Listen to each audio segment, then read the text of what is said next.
All right, Psalm 127. We had a praise for the Lord for just providing, giving some provision that we've been praying about. So just want to thank Him for that. And then, if you could pray for a friend of mine, I've been lost his mom last month, and been praying for him. He's going through a hard time. So if you could pray for a friend named Glenn, he's having a hard time through that. But just pray for his encouragement in his spiritual situation. So Psalm 127.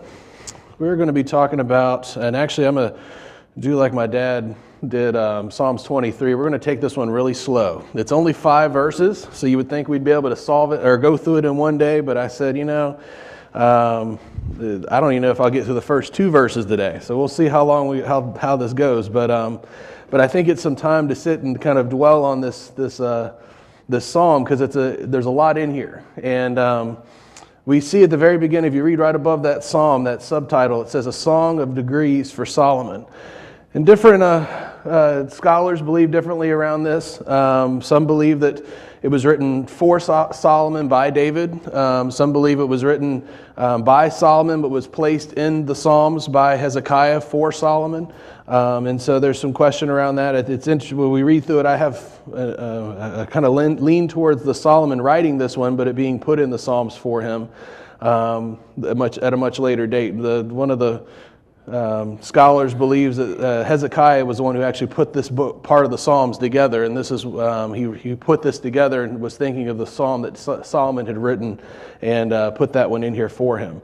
As we read, you may pick up on a few things when you think of Ecclesiastes as you read this, and there's a lot of similarities here.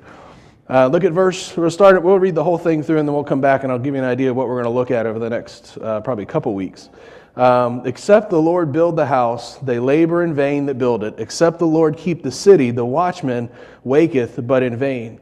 For it is vain for you to rise up early and sit up late, to eat the bread of sorrows. For so he giveth his beloved sleep. Lo, children are an heritage of the Lord, and the fruit of the womb is his reward. As arrows are in the hands of the mighty man, so are children of the youth. Happy is the man that hath his quiver full of them. They shall not be ashamed, but they shall speak with the enemies in the gate. The Regular Baptist Press book that you've been looking through actually takes this whole psalm and puts it into the context of the family.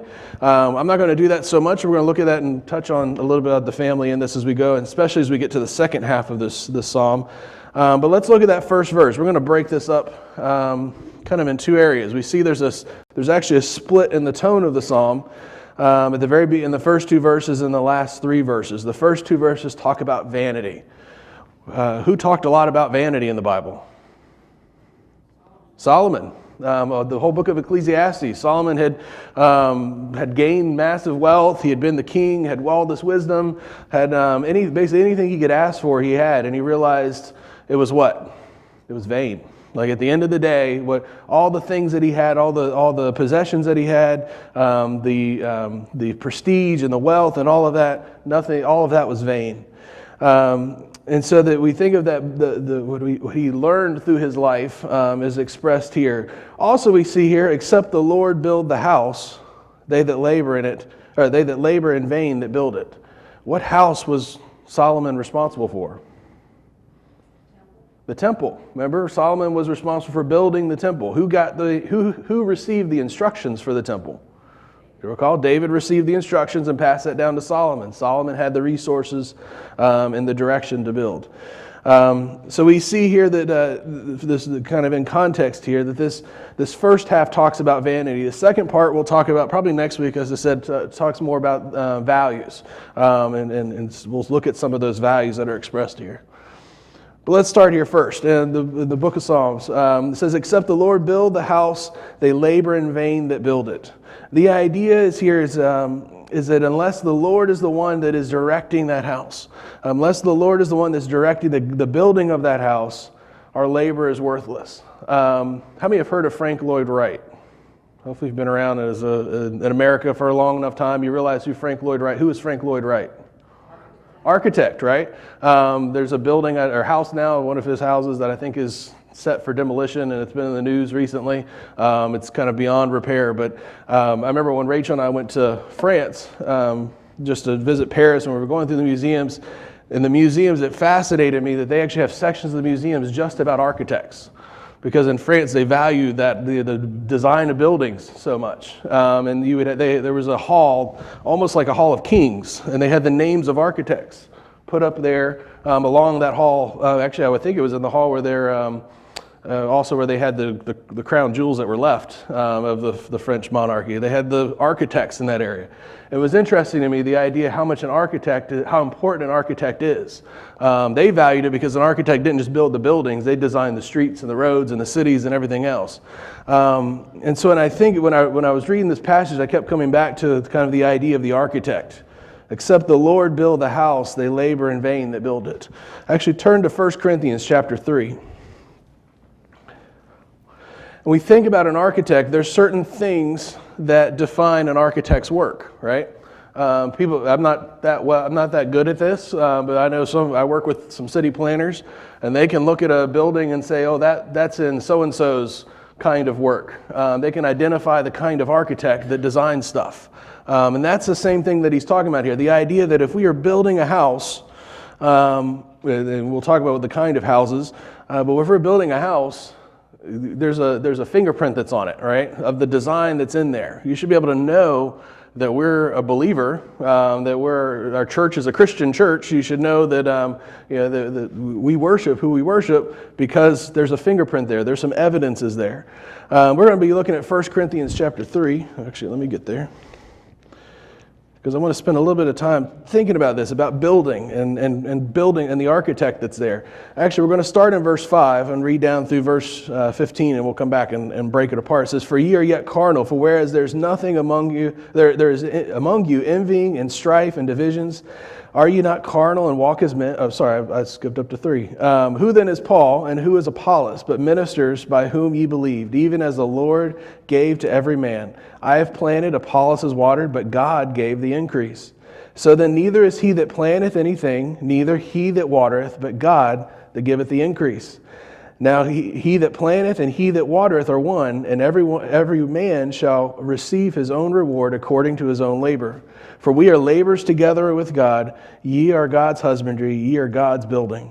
According to the grace of God which is given unto me as a wise master builder, I have laid the foundation, and another buildeth thereupon.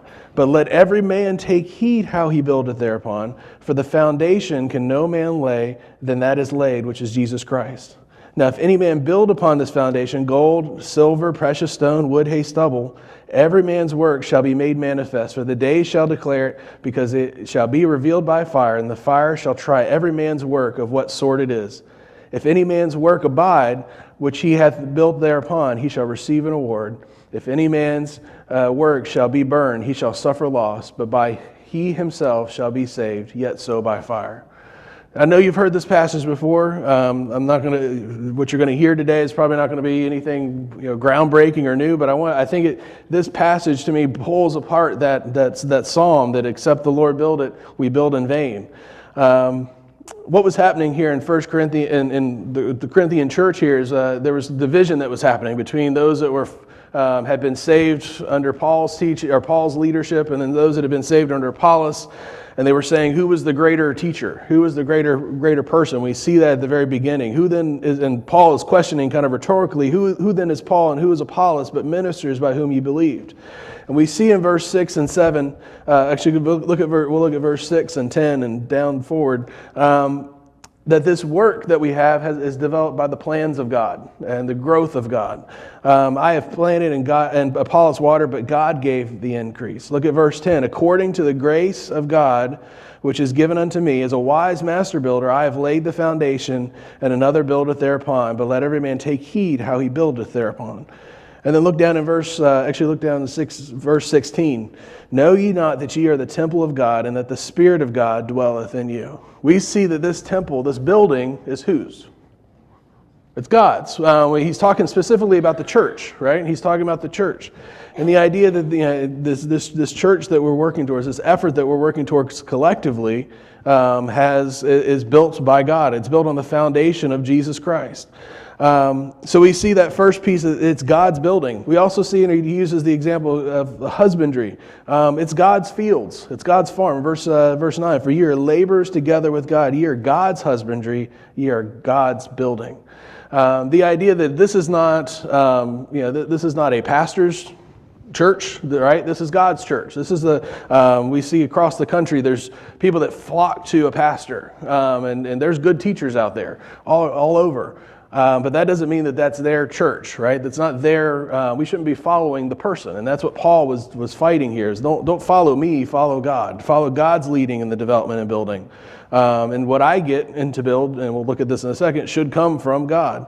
Look at verse 10. It says, according to the grace of God, which is given unto me as a wise master builder. He says in that first part, according to what? The grace of God, which is given unto me.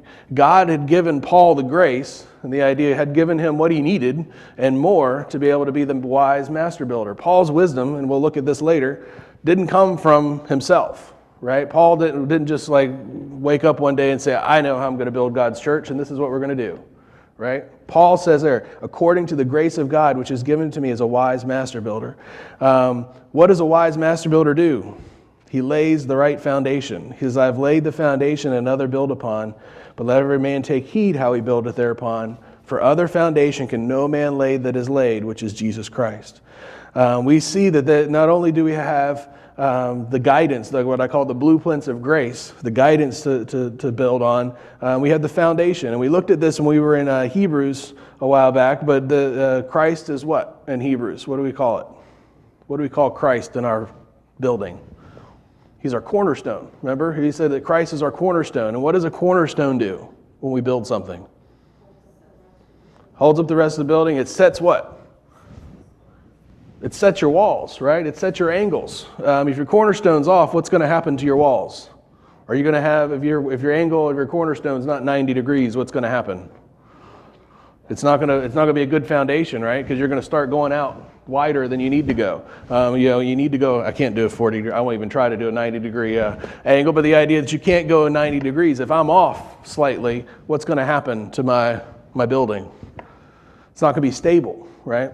Someone had said, we were talking at work the other day, and I'm using the idea that if everyone's used a compass before, you said, I'm going to set off at 2 degrees off of north, I'm going to head this direction.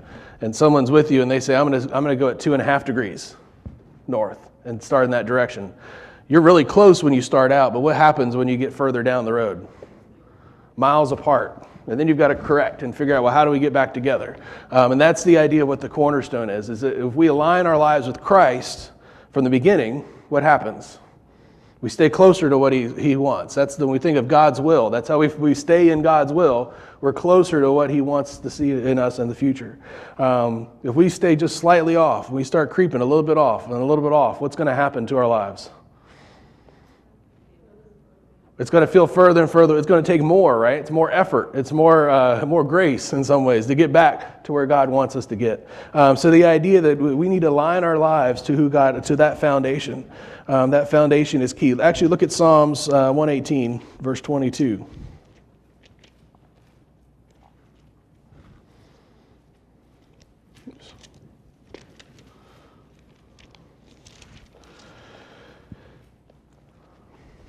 And we see actually in Psalms, we see this prophetic statement around the cornerstone. And the stone which the builders refused has become the headstone of the corner. He's talking about Christ. The idea that this was a stone that the builders, say the religious builders of the day, said, we're going to reject Christ.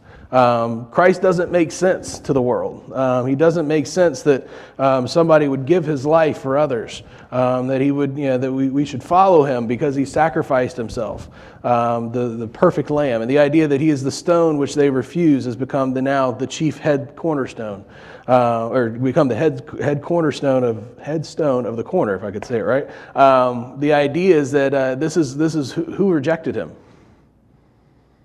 We rejected him, right? As people, we rejected him.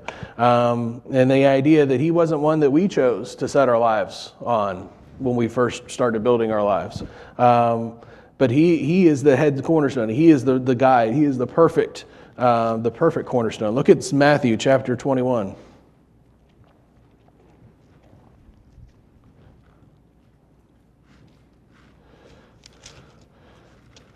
Matthew chapter 21 and verse 42.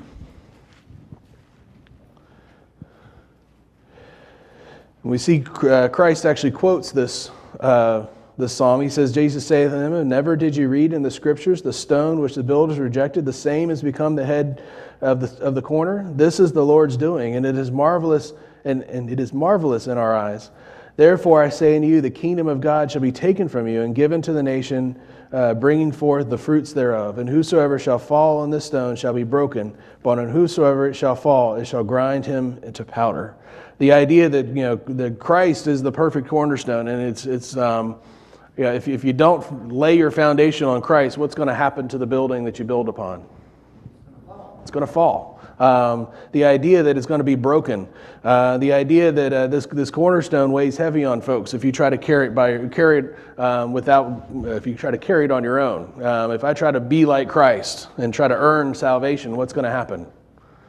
Can I do that? No, it's going to weigh me down, right? That's the idea. It's going to crush me if I try to carry that burden on my own.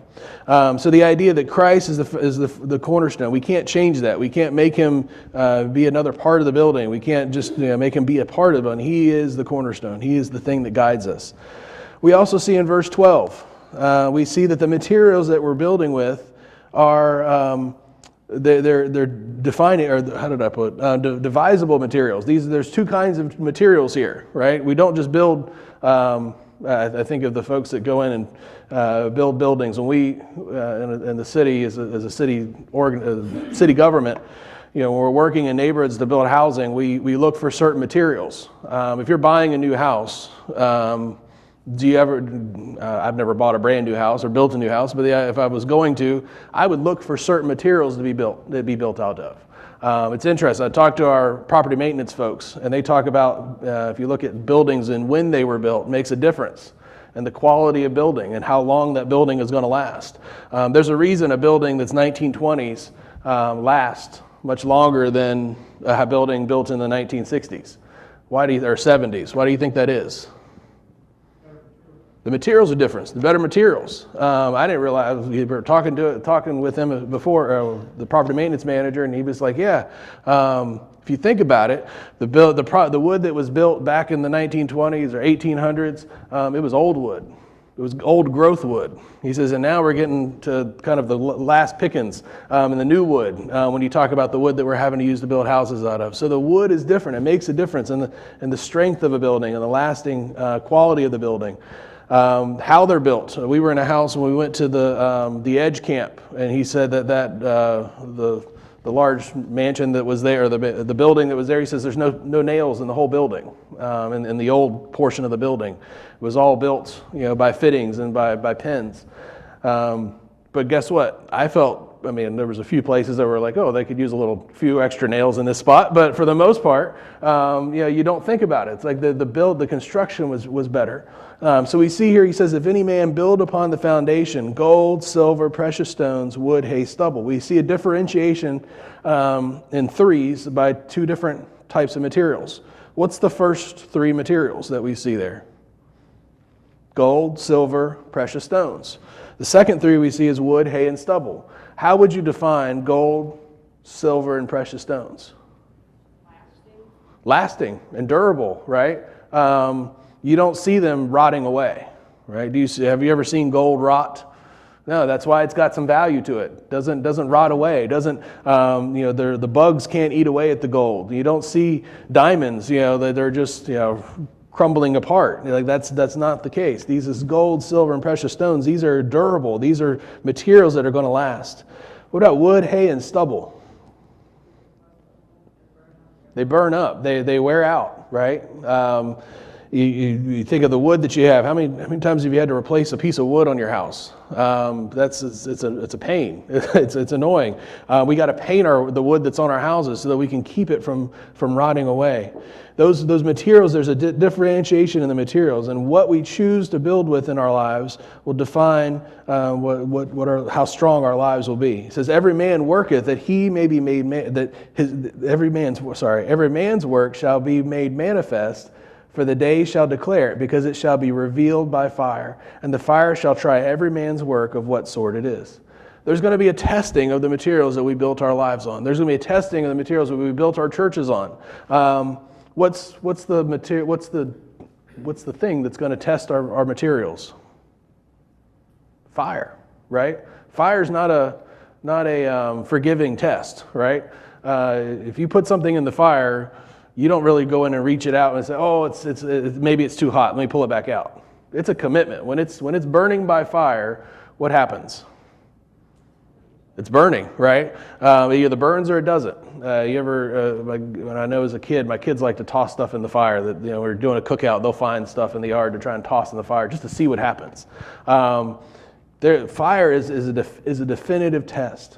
What are the fires in our lives that's going to test this? We know that there's a final fire that's going to test our lives at the end, at the judgment seat. But what's the fires that test our lives daily? What are some of them? Okay, sicknesses, test. What else? What test the materials in our lives? What are some of those fires? Loss. Okay. What else? Persecution. What about stress? Changes at work, changes in life, losing family members. Those things test the things that we've built our lives out of. If we've built our lives out of the wood, hay, and stubble, the fragile things, it's probably, we'll look at the two materials. We won't spend a lot of time on this. Which material is easier to work with? Wood, hay, or stubble, or gold, silver, and precious stones? Wood, hay, and stubble, right? You think of the folks, what does it take to be someone that works with gold, silver, and precious stones? You got to be a skilled craftsman to really do something with gold, hay, and precious stones. Anybody can build with wood, hay, and stubble, right? That's easy. That's quick. I've built stuff with wood. I can't say it's great but lasting, or you would want to live in it, but I've built stuff with wood. I could probably build stuff with hay and stubble. I haven't tried, but the idea being that when you think of those that didn't have the resources, don't have the time, you're out in the middle of the woods. What do you build with? You don't go find some silver to go build you a silver dome to live under, right? You go find the wood, hay, and stubble because it's quick and it's efficient. But what does God make the difference here? He wants us to build out of those things that take time, that are precious, that are going to last. In our lives as believers, it's easy for us to look for those quick spiritual fixes, right? To come to when you think of the word where it says, taste and see that the Lord is good. It's easy for us to look for the buffet of Christ, to come and just kind of, okay, God, fix this thing and I'll be good. Just patch this up so I can keep on going. But sometimes we need to work on some of those things. Sometimes we need to bring in some master carpenters or some master woodwork or metal workers to help mold things in our lives. Those things we can't do ourselves sometimes. I'm easy not to call a contractor, and it's probably to a fault sometimes to get stuff done on my house. But there's sometimes where I really need to bring somebody else in that's an expert or has dealt with something and has experience with something. So we think of, as a church, we think of those materials and building on those materials or with those materials. Sometimes we need to bring in other brothers and sisters to help build in our lives. If I isolate myself and I said, I got this, I'm going to build. It's my responsibility, right? Because it says in there what? In verse 13. Sometimes we read this verse and we think it's all on me to build. Every man's work shall be made manifest, right? It's my work, right? It's my effort. But you know what? Do you think I know everything as a builder in my Christian life? No. Do I need other folks to help build in my Christian life? Absolutely. So I make the choice of whether I'm going to go the route and take the time and build with the precious things, or I'm going to build with the cheap things. And so often in our lives, we need to take the time to go reach out and say, hey, I need help with that. He says there in verse 14, because what's the end goal? He says, if any man's work abide, which he hath built thereupon, he shall receive a reward. The goal here is not just to have shelter and make it from one day to the next. The goal here is to create something that's going to abide. We think in our lives now, why do we buy a house? Why do we try to make good financial decisions? Why do most people try to do that? You want to last? Okay. Why do I, part of it's like, why do I try to work so my kids can go to college? Why do I try to make sure I've got a will and testament, or last will and testament, so when I do pass away, my house goes to somebody? It's because I care about, I don't want to just build wealth for me. It's not about me, right? At the end of the day, it's going to be about what's left behind and what legacy am I leaving. And that's the same for spiritual things as well, and for what our lives should be as Christians. It's not about the things that I've collected and the things that I have around me, but it's about what am I leaving behind for those that are coming after me. Will my work as a believer abide? If any man's work hath built thereupon, he shall receive a reward. This is not about the receiving of the reward. He mentions this as by the way, your work abided and you're going to receive a reward. We look at verse 15. If any man's work shall be burned, he shall suffer loss, but he himself shall be saved, yet so by fire. We see here that the work doesn't define the man's salvation. In verse 15 he says what? But he himself shall what? Be saved, yet so is by fire. The idea is that my salvation is secure. I'm not going to lose my salvation, but I may lose all those years of work that I've put into my life if I build the wrong way. Those wasted years is what that would be considered. So we see there that sorry, I've kind of skipped out of the outline here. But we see that those materials are corruptible. We see that there's also heavenly wisdom. Look down in verse 18. We didn't read all the way down there, but look at verse 18. That the wisdom to build upon, let no man deceive himself. If any man among you seemeth to be wise in this world, let him become a fool that he may be wise. For the wisdom of this world is foolish with God. For it is written, He taketh the wise in their own craftiness. And again, the Lord knoweth the thoughts of the wise, that they are vain. Therefore let no man glory in men, for all things are yours, whether Paul or Apollos or Cephas or the world, or life or death or things present or things to come, all are yours. And ye are Christ, and Christ is God's. This idea that the building, not only do we have the blueprints of grace, where do we get our blueprints for building this life? From God's Word, right? That's where our blueprints come from. He's given us this. He also gives us the grace that we need. He instructs us through His Holy Spirit. And then He also gives us what? The wisdom that it's going to take. I can look at blueprints. I can go next to an office next to me, and they've got blueprints all over the place. I can look at blueprints all day, but where do I start when I want to build? I don't know. I've never built a house before. So it takes wisdom, right? So if I were to say, you know what, I got the blueprints, I'm good. Let me go build. What's going to happen to that building? It's probably not going to last, right? It's not going to pass inspection, I can tell you that. The inspectors are going to come by and fail it and send it back, or tell me to fix it again. But the idea being that I can have the blueprint, but if I don't operate out of the wisdom of God, what's going to happen to my life? It's not going to be successful. I'm not going to be able to build what God wants me to build. If I say, look, well, God, this is what this verse says, and this is what I'm going to do because I know better. What's going to happen to my life? I've got to apply it, right? He's talking about the application of that wisdom. And think back in Paul's day, and think back in Solomon's day. It's easy for us to look around and see the buildings that we have and the construction that we have, and the industry that we have around construction. But think back in those days when Paul says there that he was a wise master builder. How did you become a builder in those days? Did you go through vocational school and just decide, I think I'll be a carpenter? It didn't work like that.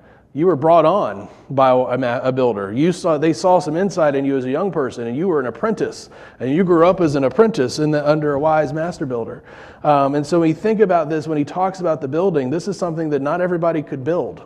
And so he's using the example here that when he says a wise master builder, this doesn't happen because he just, he built a few things and, I've been successful in a couple houses, I'm good. This means he's spent time, he's studied, he's invested himself, he sought the wisdom of someone else better than him. When a young builder becomes a master builder, they followed in the footsteps of the architect of the builder before them. They followed in those steps, and there's signs that they learned from them. So you would be of a certain school of thought. Some people, a builder would build out of one kind of line of builders and another line of builders. And so Paul's talking here about this wisdom that he gets. When he just talks about wisdom, he's not talking about, I just don't know what to do. He's talking about how I know how to build comes from God. He is He's my master builder. He's the one that I'm learning from. And so if I rely on my own knowledge, it's not going to work. Let's look at this. The idea, too, is not just the plans of God. We also see that we're co-laborers. This is not just about God coming in and building for us. We don't just get to be spectators and check in on the house that God is building for us. Right? God's not our contractor. This is not how this works.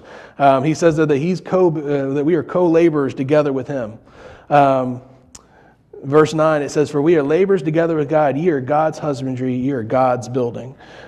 We see that cooperation should define us. Look at verse 7. "So neither is he that planteth anything, neither is he that watereth, but God that giveth the increase. So he that planteth and he that watereth are one, and every man shall receive his own reward according to his own labor." It's interesting the contrast that's given in verse 8. He says, "Now that he that planteth and he that watereth are" what? "Are one." So as a body of believers, whose work is this? It's God's work, right? We're all together as one, and unity is God's work. But there's also accountability, and we'll look at that in a minute. But because we see in there, it says what? "And every man shall receive his" what? "His own reward according to his own labor." So as a organization, as a team, we have a responsibility together to work together as what? As one. Again, remember I talked about that chief cornerstone. If I start building this wall right on where the cornerstone goes, and I start building this wall just a few, maybe half a degree off, because, say Brother Fred goes on this side, he goes a little half degree off. And what happens? What's going to happen to the building? It's not going to be square.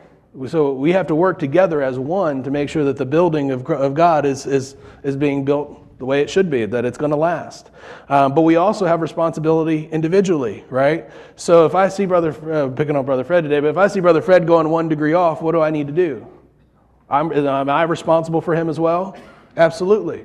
But I'm responsible for my work too, right? So this is the idea of what God He's trying to remind us here. Remember when we talk, anytime we read in the where Paul writes about gifts in particular, because gifts are what? Individual. What does Paul always start with before he talks about gifts? The unity of the body. Because he reminds me, he says, we're in this together. It's not just about you doing your thing and building how you want to build. It's about us working together. I remember when I worked for Brother Lynn Moore summer back in college. And just to see how the work that has to happen. You may be all on the same contractor team, but there's an electrician and there's a ceiling guy and there's an insulation guy, and they all have to go through at different times and coordinate that work, right? I remember hearing the complaints about how people would go through and put one thing in, and then the next the plumber would come through and he would change it and pull it all out so he could put his thing in. If we're not coordinating the work, what's going to happen? It's going to be a lot of extra work, wasted work. Or it's not going to be good work.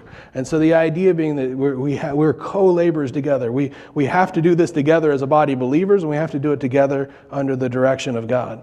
Look at Psalms chapter 133.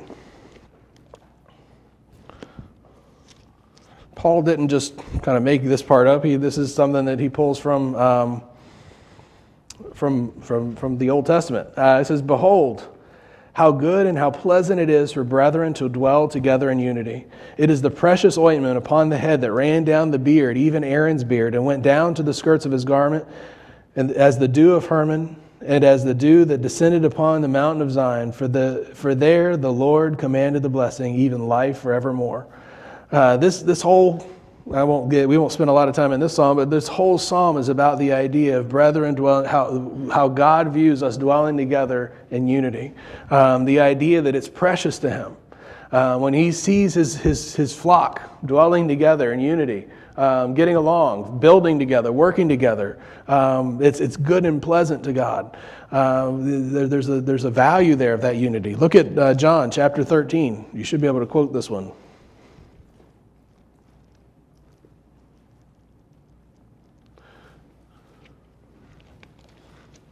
John 13:35. We'll read up a little bit in verse 34. It says, "A new commandment I give unto you, that ye love one another, as I have loved you, that ye also love one another. By this shall men know you, that shall know that ye are my disciples, if ye have love one to another."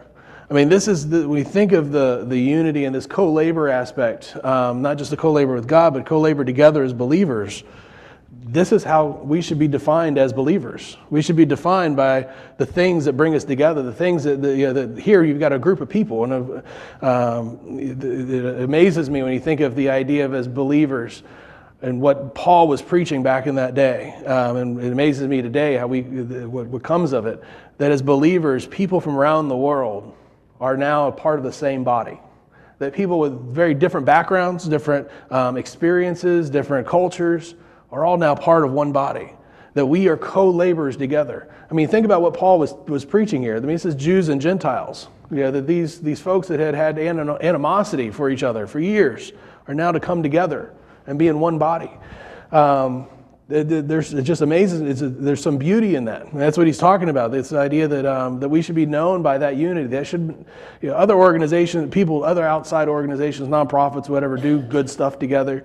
But the church should be, when it comes to the diversity in the church, when it comes to how we get along, should be something that people are amazed at. It should wow people when they see the love that people have for each other in the church. The commitment that we have for each other, how we care for each other, go above and beyond for each other. That's what he's talking about here. And that's when we build together, that's what we need to build with. We see in verse 1 through 4, let's go back to the very beginning of this chapter. We see that division limits our building. It limits our ability to build. In some ways, it's detrimental to our building.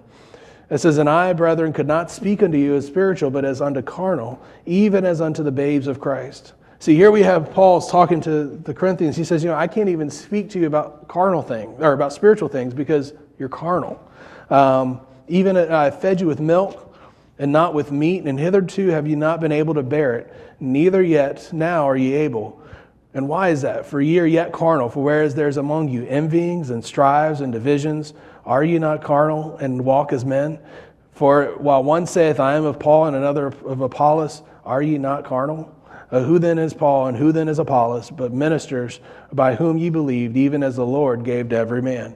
So when we look back at that original issue, this wasn't just an issue of, I kind of believe in I follow Apollos' teaching, you follow Paul's teaching. This had gotten so bad that there were divisions and strives and envyings among the people that Paul said, I can't even talk to you about the spiritual things that I've been talking to you about. I've got to go back to the basics and talk about what it means to be nice to one another, what it means to work together, what it means to build things and go back to the blueprints, basically is what he says here. So when we think about it as believers, look at Galatians chapter 5. He spoke to the Galatians as well on this. Oops, I can't go wrong. Galatians chapter 5 and verse 13, "For brethren, ye have been called unto liberty. Use not liberty for an occasion to the flesh, but by the love serve one another. For all the law is fulfilled in one word, even this, thou shalt love thy neighbor as thyself. But if ye bite and devour one another, take heed that ye be not consumed one of another." The idea here is Paul's actually talking about this idea that we have liberty. In Christ we have liberty to do more, right? We're not bound by the law. But he says, not use that liberty for what? An occasion to the flesh, but by love serve one another. Just because I got eternal security doesn't mean I can be mean and rude and call it honest, right? God says, by love serve one another. He says, I should be considering the other first.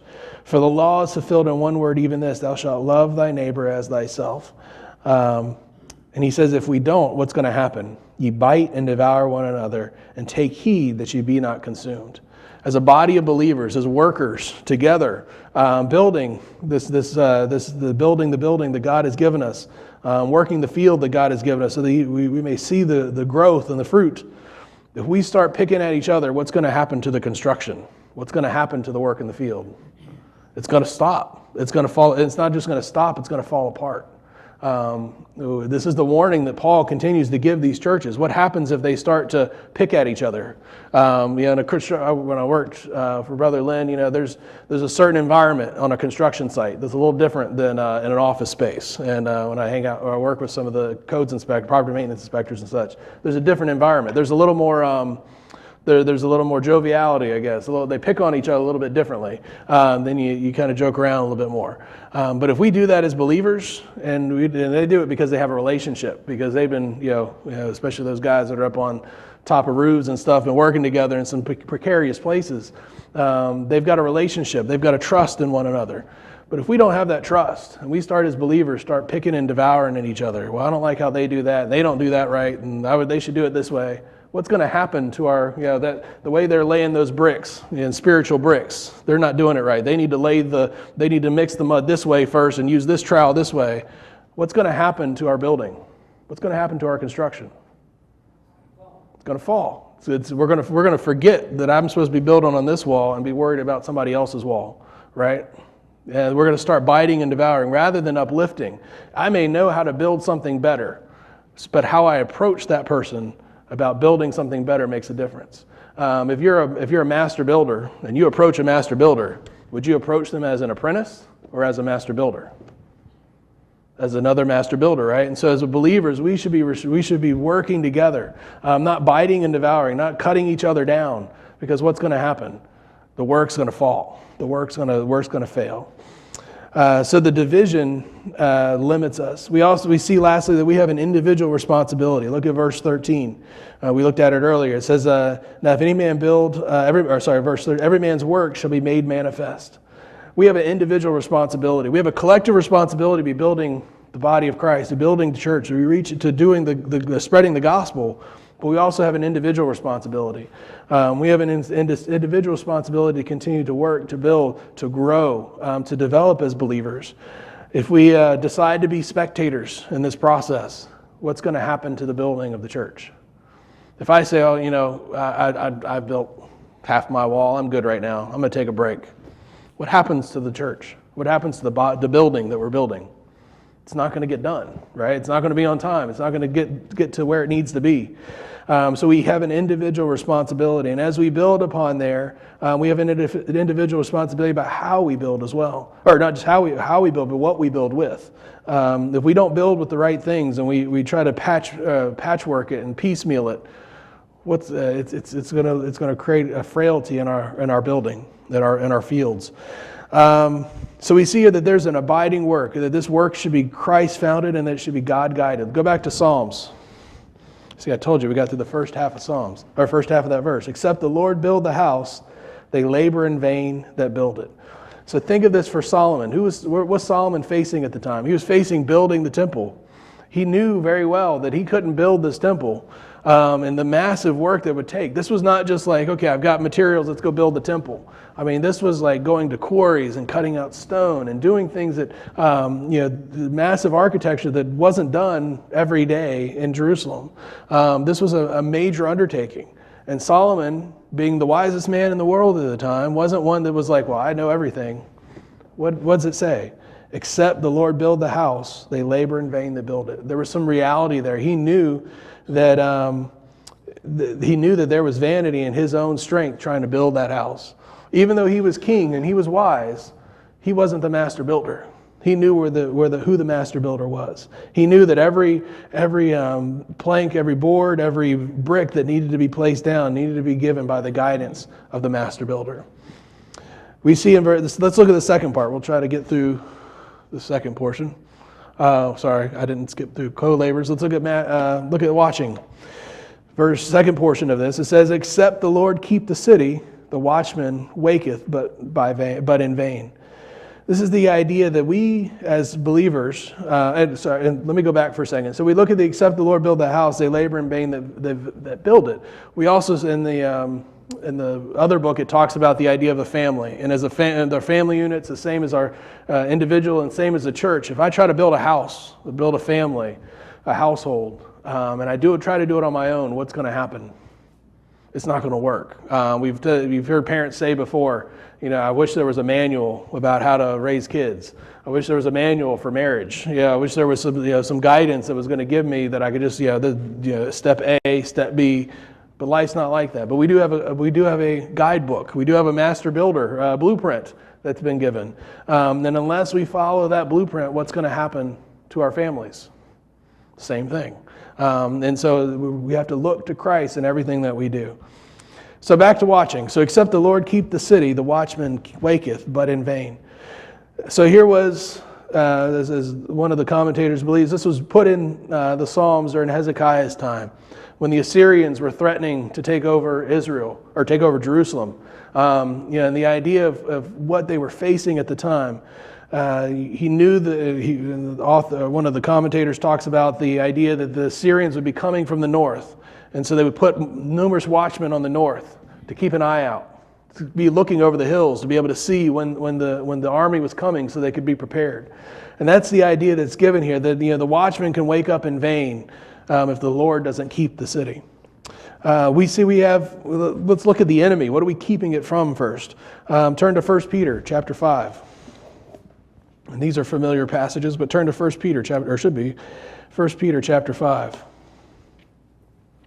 What are we keeping this from? If I can find it.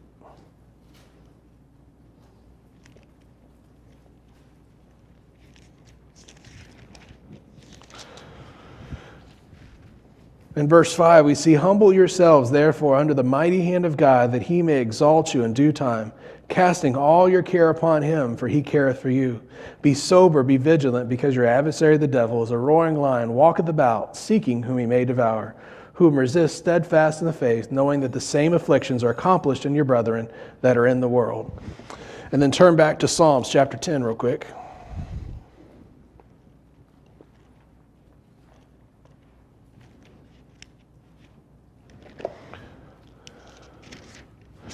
Psalms chapter 10 and verse 7, it says, his mouth is full of cursing and deceit and fraud. Under his tongue is mischief and vanity. He sitteth in the lurking places of the villages. In the secret places doth he murder the innocent. His eyes are privily set against the poor.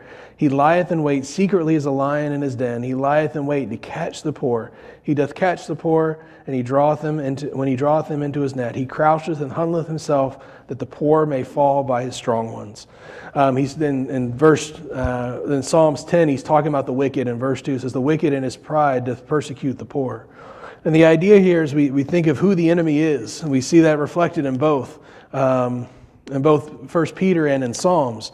The enemy is a stalking enemy. He's like a roaring lion walking about who he may devour. You imagine being the watchman on the wall, looking out. I want you to think about the fear that's in the watchman as he's looking out, and what he's thinking of his family and everybody else that's behind him that he's there to protect. And he's looking out, looking for the enemy. And if he's there by himself, and the watchman's not going to stop the army, right? Keep this. This is when I think of this passage when he says, "The watchman waketh in vain." Is the watchman going to stop the Assyrian army from getting into Israel or getting into Jerusalem? No. The watchman is not going to take on an army on his own, but the watchman's there to be that warning, to be aware of what's going on. It's not enough to just be aware if you don't have an army behind you. That's basically what this is talking about. If the Lord's not the one that's going to keep the city, the watchman is there in vain. But the enemy is out there, he's prowling.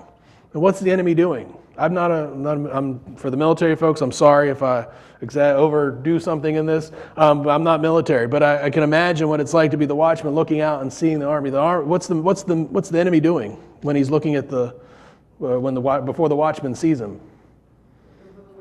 Looking for the weak places, looking for patterns, looking for how we go about our lives, looking for who comes in and out, where's the places, where's the water go, all those things, all the vulnerabilities that a city may have.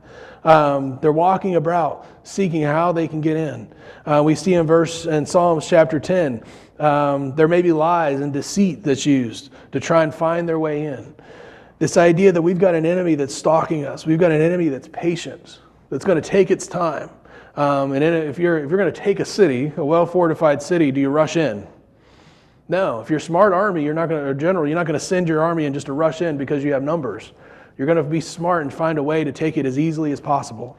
And that's what the enemy that we face is. This enemy that we face as the devil, as the forces of evil, are those that are there that are looking to break us down. Those are there. They're there. They're stalking and trying to find a way in, trying to find our weaknesses. We have a patient enemy. Satan will wait. He'll wait a long time to try and get victory over us. And so we, as the watchmen, we know that enemy is out there. We know that he's there. So our confidence can't rely on ourselves, right? I can be the Superman watchman, and I could stand up there with my sword, and I could be like, okay, whoever comes, I'm going to take them out, right? And then the thousands of Assyrians show up over the hill. My confidence just dropped. That I'm going to be able to protect the city. But I have a role as the watchman if I'm that watchman. But we know that we have a prepared defense. Look at Psalms chapter 7. Where does our defense lie? We've seen this verse before. O Lord my God, in thee do I put my trust. Save me from all them that persecute me and deliver me. In verse 10, my defense is of God, which saveth the upright in heart. The idea that we have confidence in the Lord. We have confidence that when that enemy prowls, when that enemy tries to poke and tries to find those ways in, when that enemy persecutes, when the arrows fly over the wall, when those things that or try to come in our lives that try to pick at us and try to see us fall, what do we have? We have confidence that the Lord is our strength, that He's our defense. We don't have to fight those battles. When we think of the watchman doesn't have to fight those battles. Who's going to fight those battles? God. And in Psalms chapter 127, he says, except the Lord keep the city, the watchman waketh but in vain. Does that mean the watchman doesn't need to be alert? No, the watchman needs to be alert, right? We need to set up watchmen in our lives. We need to be aware of the things, those dangers that are out there and be able to be prepared for what's out there. We need to set those boundaries. We need to put those patrols so that we can be aware of when the enemy comes. But if we don't have the Lord as our confidence and strength, then there's no point. I'm not going to send a patrol out if I've got nothing to protect. If I know it's going to fall immediately, there's no point to do that. So we'll come back next week and we'll look at this last vanity around worry. So I want you to, as we read this verse and passage, think about where Jerusalem was. Think about what they were facing. When you read that next verse where it says, it is vain for you to rise up early and sit up late to eat the bread of sorrows. Think about where they were at that time. In Hezekiah's time. They were facing, Hezekiah put this in here because he felt like it applied to where the people were at the time. He says that except the Lord keep the city, the watchman waketh but in vain. The idea that they were about to be taken over. They imagine trying to sleep, trying to eat. You're always on edge. This wasn't just we might get attacked one day. This was like there was clear and present danger facing them. And as believers, we face this every day, but sometimes we don't see it. And so I want you to be thinking about what are those enemies that we face? What are those things that we need to be putting watchmen up to be looking for? And we'll talk about some worries next week as we get into this. All right, let's close in a word of prayer and be dismissed.